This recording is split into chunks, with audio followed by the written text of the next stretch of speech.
attention, please. Sorry, I got called out because of the Rosenwald schools, which is a good reason to get called out. We're glad to see all of you here tonight, especially since it's pouring down rain. I'm glad y'all got in. I'm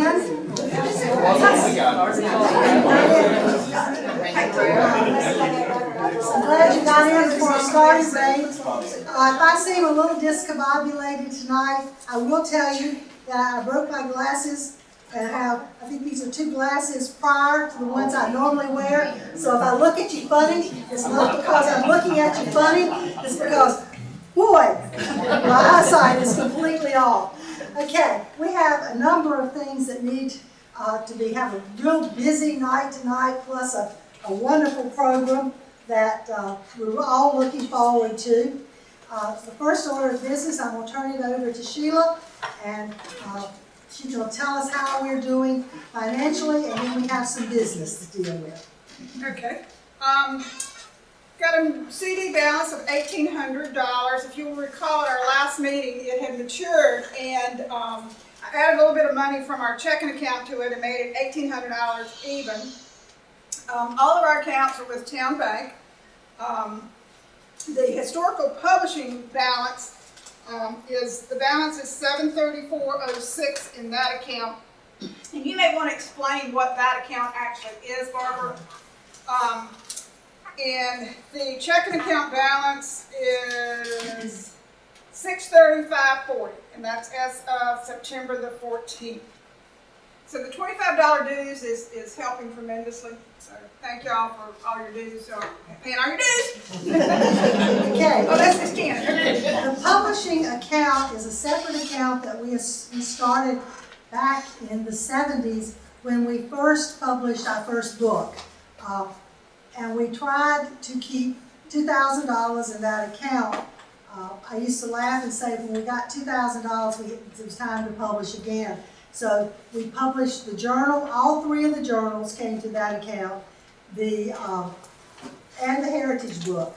Our part of the heritage book was in that particular account. We also did the patches and the tiles, and so we have not published a book.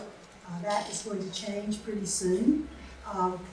And so that account is back from 1976, when we started it, to now.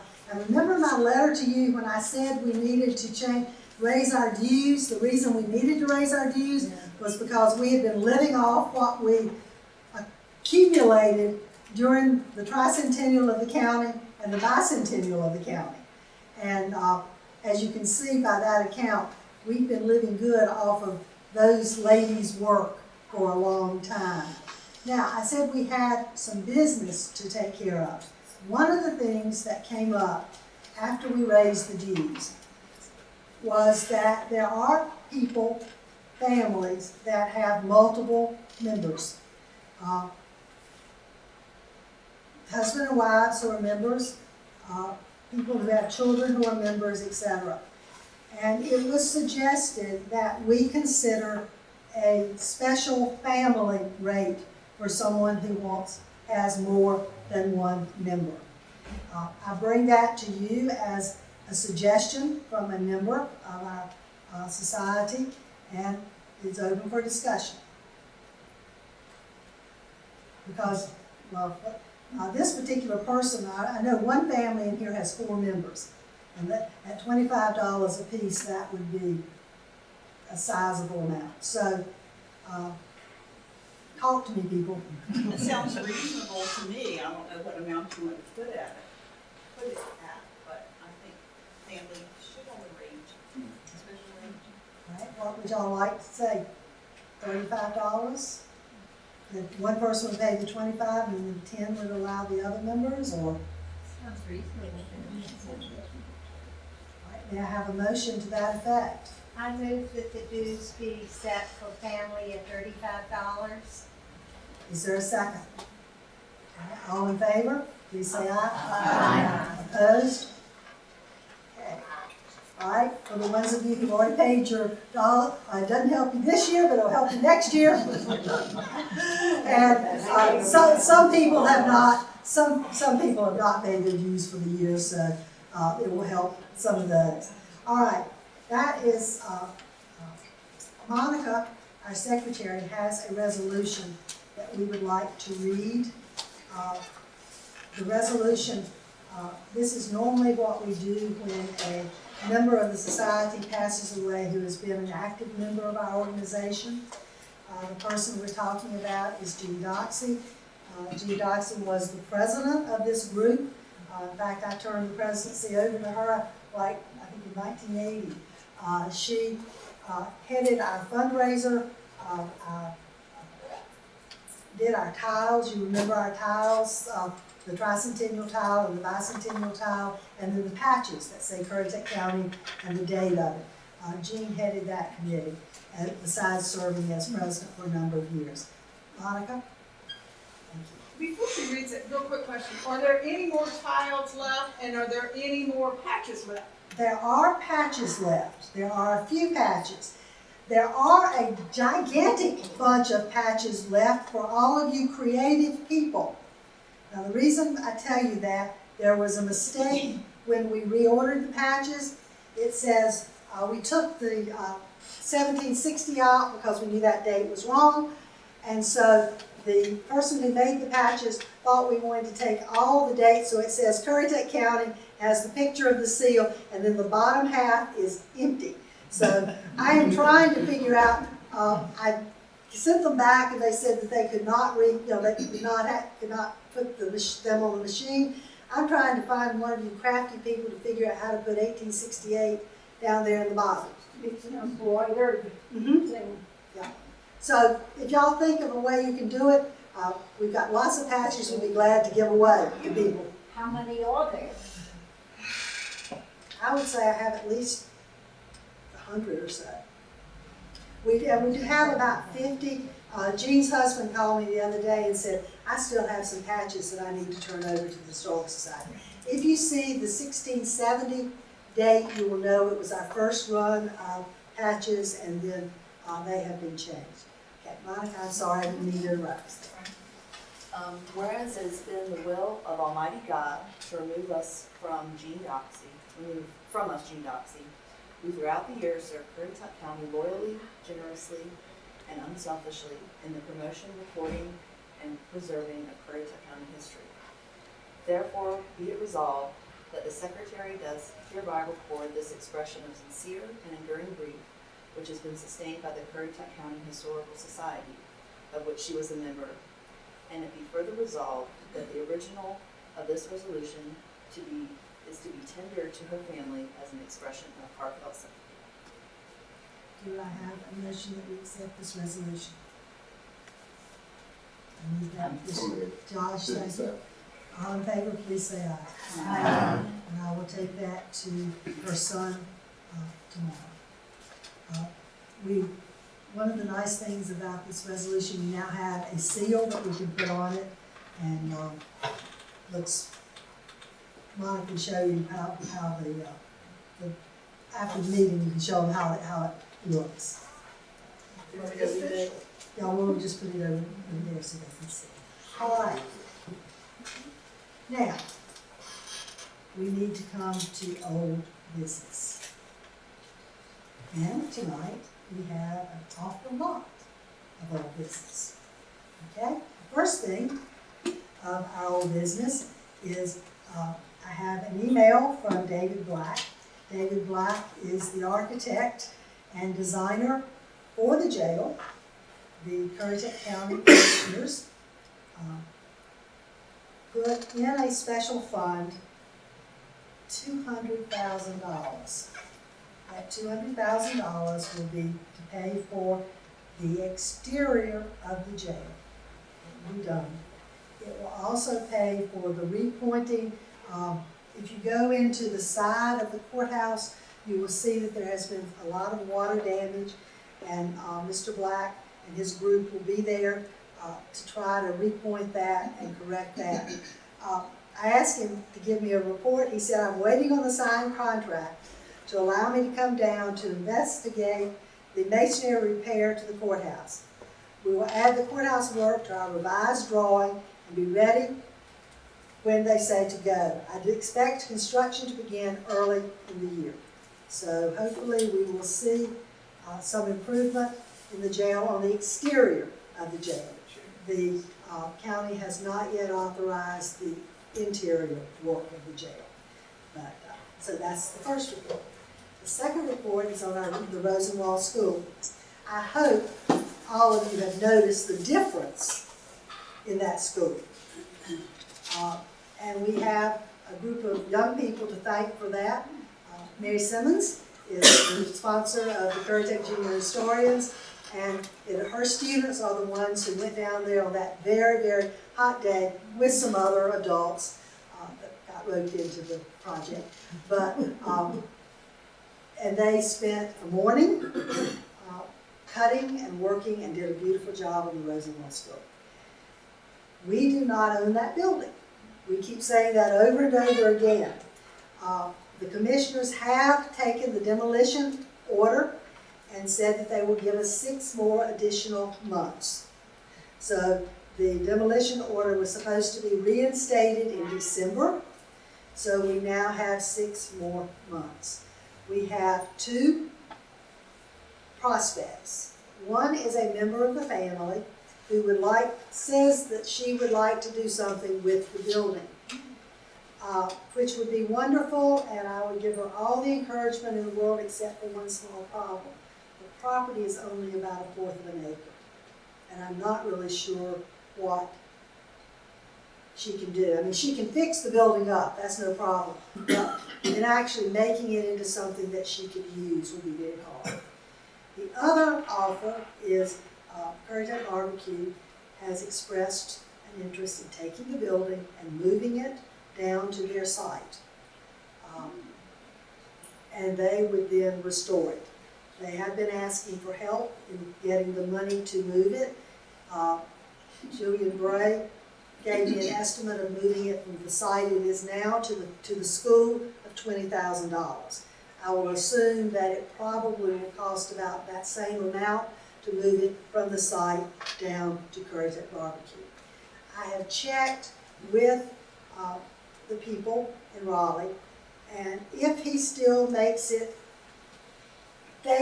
he'll be on the opposite side of the road, but if he makes the building face the road in the same way, in other words, in the front, facing the road, that kind of thing.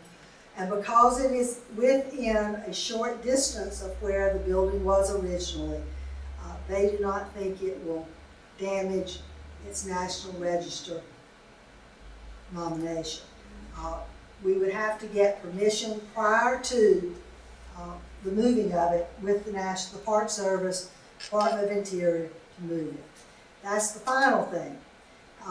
The building is now in Raleigh. It has been approved on the Greenville branch of Archives and History, sent the nomination to Raleigh. I got an email last Thursday that they wanted 2 or 3 things changed in the nomination. The nomination, I'm sorry, I meant to bring it and I forgot.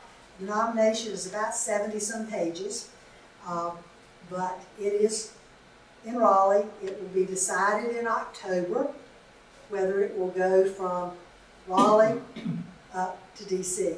I can tell you, one of the things that I know about the National Register process in North Carolina, once it is approved by the staff and the advisory board and goes on up to the Department of Interior, they have never had a building that they approved turned down. I mean, they are very, very diligent in making sure that the buildings that go meet all the criteria.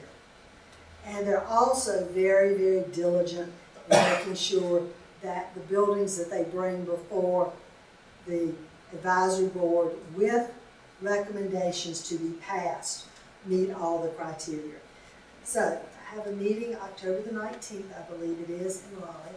I will have to recuse myself because I helped do the research on the building, but I'm hoping that after that I can tell you that nomination has gone from Raleigh to the Department of Interior, and that building will be eligible and will be on the National Register of Historic Sites, yes.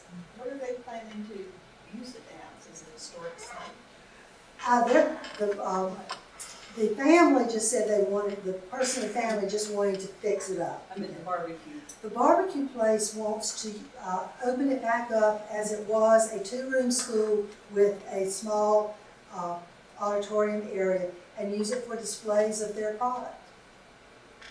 So it would be, you'd go in the same way, you would have possibly, at least that's what Paul said. But again, we do not own the building. The family still owns the building. Nothing has been decided. These are the 2 proposals that have come forward. I'm very excited about getting the building on the National Register. That to me was a major, major step. What family owns the building? The Barrington family, and they're descended from the Simmons family. That was one of the other things that we did, was we did some genealogy when we were trying to trace. Travis can tell you probably a lot more about it. Travis's father bought the property when the school system let it go. When they united and put the consolidated school at Central, then all the colored schools or black schools were sold. And Judge Morris bought the property, and then for Mr. Simmons, I believe, so that he could live there. It was turned into a house, but the nice thing about it being turned into a house, the way it was done with very small panels, and so all it would take would be to knock those panels off and go back to the original design of the Rosenwald School. A couple of interesting things about the architecture of that building. It was actually built prior to them, the Rosenwald community establishing set criteria.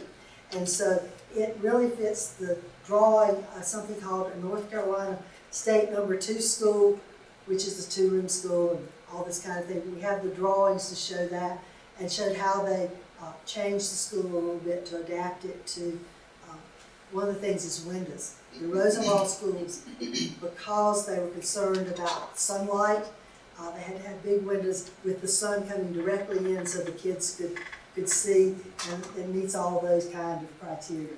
So it was a very interesting research project. I'm not sure if the people at the central office were happy with me, but I spent about 2 weeks up there going through the school minutes, and I spent about 2 days in Raleigh going through the state Rosenwald records, and was able to pull all that stuff together. And like I said, I'm sorry I did not bring a copy of the nomination, but I have it if any of you'd like to read it. A lot of it is boring architectural stuff, but there are also some interesting things about people who made the wood for the stove. They buy the $2 worth of wood for the stove. The changing of who was on the committee, and some of the issues that came out as a result of that school. All right. Any chance you will at some point compile that? Oh, well, it's already compiled. I submitted when I put it in the National Register. I'll be glad that I fixed a large notebook. The things that I didn't submit to Raleigh, I will. I put it in a large notebook so we would have everything that was there. Oscar Frost is the one person who stayed on that committee from the time 1901. He was on there was always a 3-man school committee for every school in the county. He stayed on that committee, worked. The other interesting thing was finding out why teachers. This is off the subject. This is the history meeting. Finding how teachers were removed because the community weren't happy with them. One lady was removed because she was old and grouchy. So I probably could not make it to the classroom today. Oscar Frost. F-R-O-S-T.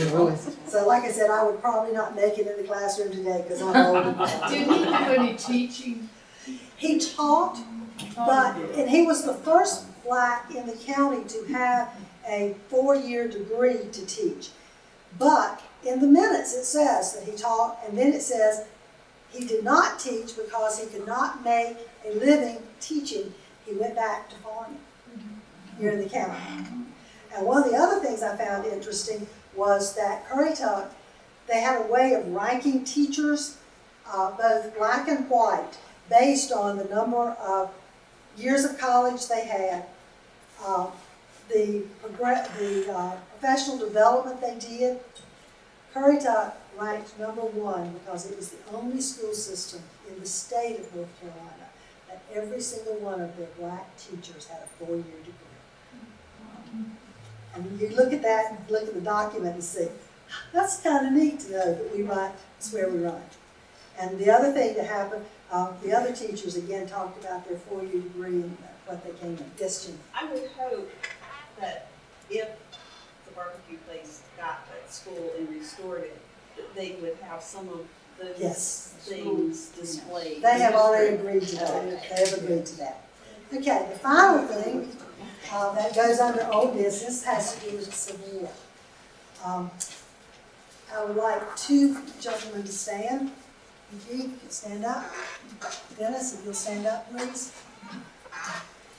When we started talking about the Civil War, Eugene loaned me this book. And in the book there was a picture. And it said, Drawings of Currituck. I read the book, looked at it, said, boy, that's wonderful. I'd love to have those. Thank you for loaning me the book and for giving me that bit of information, Eugene. At that time, I was searching Long Point, and I'm still working on Long Point, and so I didn't have time to do lots and lots of work. And we had a gentleman who moved into our community who was from up north. He's one of those Yankees. But I knew that he liked to do research on armaments and boats and Civil War, things like that. So I said, can you find this for me? Came home one day on my dining room table with a note that Charles Johnson's Civil War papers are located in Duluth, Minnesota. So thank you, Dennis, for finding that for me. And I'd like to show you the result of that work. I contacted the curator of the library at the University of Minnesota. I asked them first, would they let us have a copy of this? And they said, no. They said they did not loan out their paper documents. I said, well, can we get a copy of it? And they very, very generously sent an archival copy. And I can get it off without hurting it. This is what it looks like. And this is the poster that says the 150th anniversary of the Civil War in Currituck County. This is Charles F. Johnson's drawings.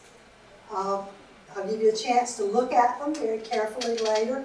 I would like to thank my Civil War Committee. Thank you. Thank you. Thank you for giving me ideas on, etc., what we can do with them. You will see that there are a drawing of the courthouse, a windmill, which I think is Bell's Island, but I can't prove that. Boats for you gentlemen coming through. And for our Knott's Island people, the burning of Princess Anne, the salt works there. And we're going to have to do some work on the center picture, which he says is Currituck Canal, but it may be the Dismal Swamp Canal. I'm not going to argue that yet because it has a path and they're pulling the boat, which the Dismal Swamp did have a tow path in it. I'm working to try to see if the Moyock Canal had a tow path. I think it did, but I'm not positive of that. So the other thing is, if you would like a copy, we're going to sell them. We said we were going to try to raise money for the Historical Society. This one will be $20. This one will be $10. And if you would like to have them framed, Charles Ely in Moyock is doing a special. He framed these two for us, and he said he would do a special for the framium, or if you're like I am, cheap.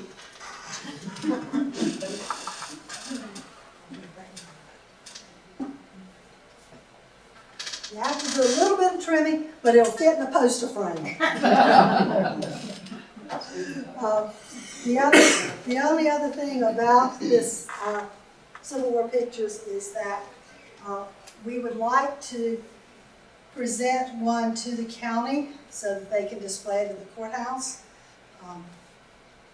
We also are going to encourage every business in the county to have it displayed somewhere so that we can say that we're commemorating the Civil War in Currituck County, and if that is the dismal swamp, then we're commemorating it in northeastern North Carolina. So I would like, as I said, thank y'all for your help with this, the committee and the work, and I'm very pleased to see it. Is there any other old business under that yellow sheet? I have lots of copies for y'all, so we will sell them tonight. Okay? Is there any other old business that needs to come before us? Okay? New business. Well, new business. Katie, will you pick up those two books, wildlife books there?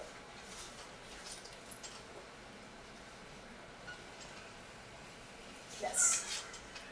We have had a formal request, and I'm not going to answer for y'all. This is the Currituck Wildlife book.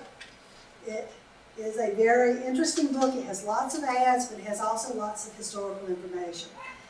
The men who put this together are running out of energy and time, etc. They came and asked if we would consider doing the historical part of the book. It is usually between 7 and 10 pages of old pictures. They said it doesn't have to be wildlife. One of the suggestions was doing something on all the different stores up and down the county. Different communities. The main thing is we have to put the pictures in. We have to be able to identify the people. Write short, small stories about what was going on in the county, etc. So I bring that to you as new business.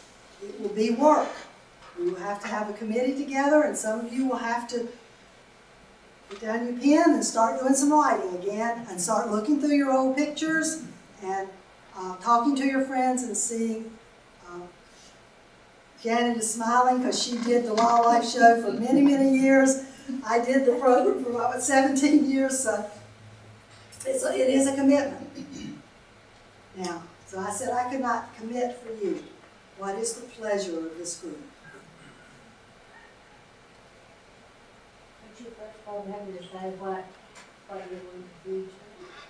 Well, I think if we have a committee, then we can say, They will say we're going to, decide. in fact, they said, Tom, in this room, we can do anything we want to. That Civil War would be a nice thing to go in there for that in year, So we can do anything we want to in the book. They're gonna handle the printing. They're gonna handle the ads. We would just have to do the pages, the historical photographs, and the writing. Well, if there is a group that does it from here, I think the last page should be the ad to sell the posters Okay. for us. I think, Be a problem.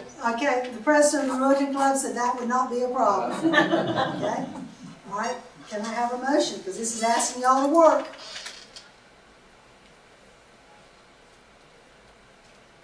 Now, y'all gonna say, Well, maybe okay, you first need to ask who would volunteer. okay, who would volunteer to help you? Do it. Yeah, That's a good question.